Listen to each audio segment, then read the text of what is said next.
Imagine a quiet valley in the ancient land of Canaan. Abram and his nephew Lot, who'd traveled together for a long time, are finally faced with a situation that requires separation. The reason? Their wealth, vast herds of sheep, cattle, and camels, has grown too large for the land to sustain. Disagreements begin to arise among their herders, and Abram, as a wise and humble man, takes the initiative. With a quiet voice filled with humility, he addresses Lot. "There should be no strife between us, nor between our herders, for we are brothers. Look at the land before us. If you go to the left, I will go to the right. If you choose the right, I will go to the left." Abram not only shows selflessness, but also deep trust in God's providence. Lot lifts his eyes and looks toward the Jordan Valley. It is lush and green, like the garden of the Lord, like the fertile land of Egypt. With a heart driven by ambition and thirst for wealth, he chooses the best, the valley near Sodom and Gomorrah. But this decision holds great danger, for the people of those cities are known for their wickedness and sinfulness. As Lot moves eastward, Abram stands alone, watching his nephew go toward what appears to be the paradise of the land. But did Lot make the right choice? God's story will show that what appears good on the surface is not always a blessing. At that moment, the Lord speaks to Abram. The voice of God breaks the silence. "Look around you, to the north, south, east, and west. All the land that you see, I will give to you and your descendants forever. Your descendants will be as numerous as the dust of the earth, so many that no one will be able to count them." Imagine Abram alone on top of a hill, looking in every direction. His heart is filled with hope and gratitude. The land, which seemed empty and lonely, is now full of promises. God not only promises him the land, but also descendants so numerous that they will fill it. Unlike Lot, who chose with his eyes, Abram chose with his heart and faith. The Lord gives him another command. "Arise, walk through the land, its length and breadth, for I will give it to you." This command is not merely symbolic, but a reminder that God's promises require both faith and action. Abram listens to God's voice, sets up his tent, and settles in the plain of Mamre in Hebron. There, as a sign of his gratitude, he builds an altar to the Lord. This altar becomes a testimony of his faith. It is not just a pile of stones. It is a place where the heavenly meets the earthly, where Abram entrusts all his cares and hopes to God. It is a reminder that, although he may have lost something material, he gained something far greater, God's nearness and a promise that will never end. Meanwhile, Lot, who chose with his eyes, will face the consequences of his decision. The land that seemed like paradise will soon become the scene of God's judgment. His story serves as a warning that what shines is not always gold. Abram's decision to allow Lot to choose was not a sign of weakness, but of strength. His faith in God gave him the assurance that, regardless of the choice, God's will would be fulfilled.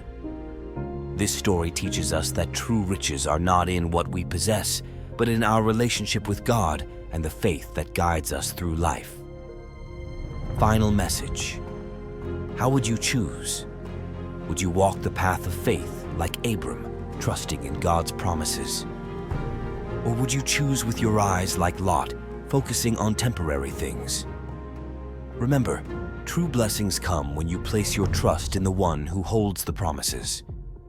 In a world where success, wealth, and material gain are often seen as the ultimate goals, the true test of faith comes when we are faced with the choice between temporary riches and the eternal promises of God.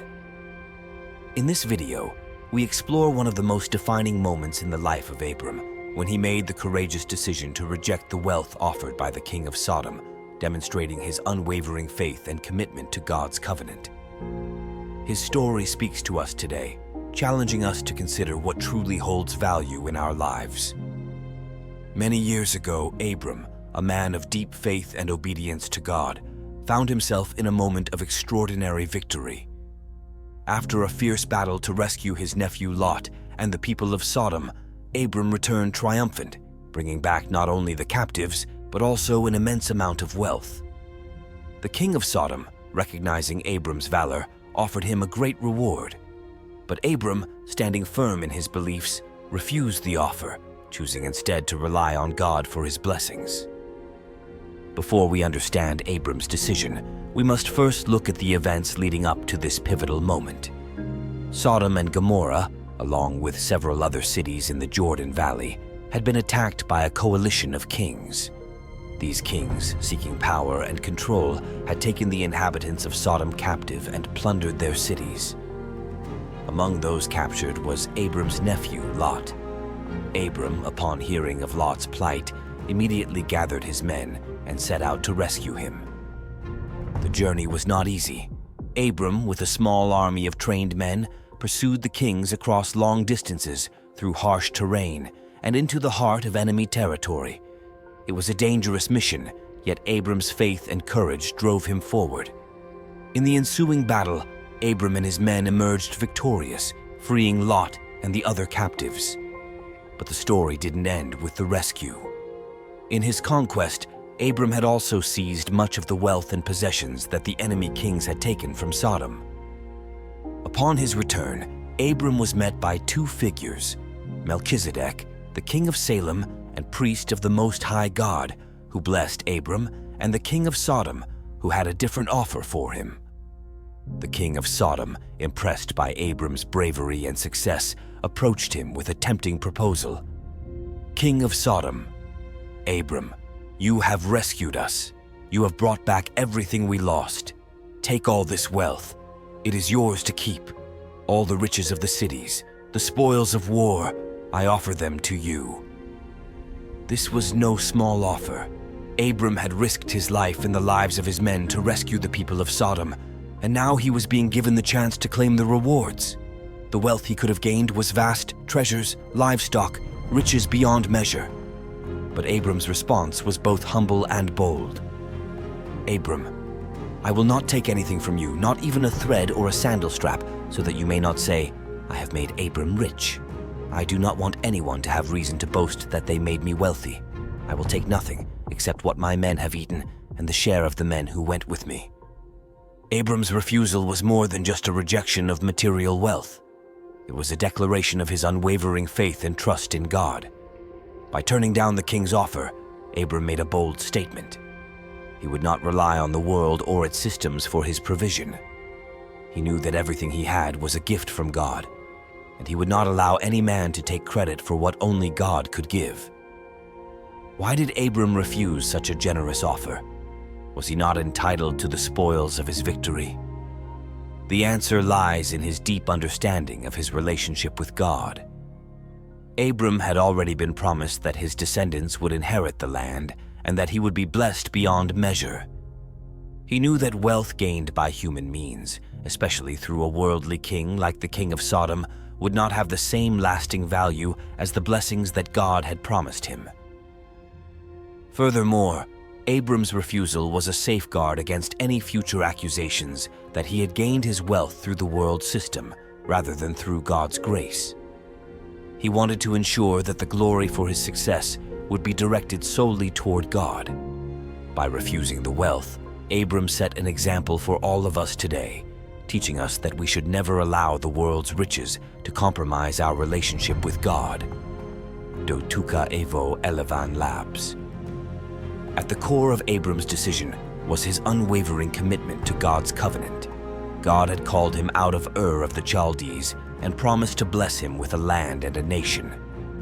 Abram understood that wealth, fame, and material possessions were fleeting, but the promises of God were eternal. Abram chose the eternal over the temporary, the heavenly over the earthly. His trust in God's provision was greater than his desire for worldly gain. This moment was a test of Abram's faith. It's easy to follow God when things are going well, but the true test comes when we are offered something that could bring us immediate gratification. Abram passed this test with flying colors. He understood that God's plan for him was far greater than any earthly reward. In the face of the temptation to gain wealth and power, Abram chose humility, faith, and obedience. Abram's decision teaches us a valuable lesson about the importance of faithfulness. Faithfulness is not just about what we do when things are easy, but about what we choose when faced with difficult decisions. Will we remain faithful to God even when the world offers us everything we desire? Abram's story challenges us to evaluate our own hearts and ask ourselves the same question.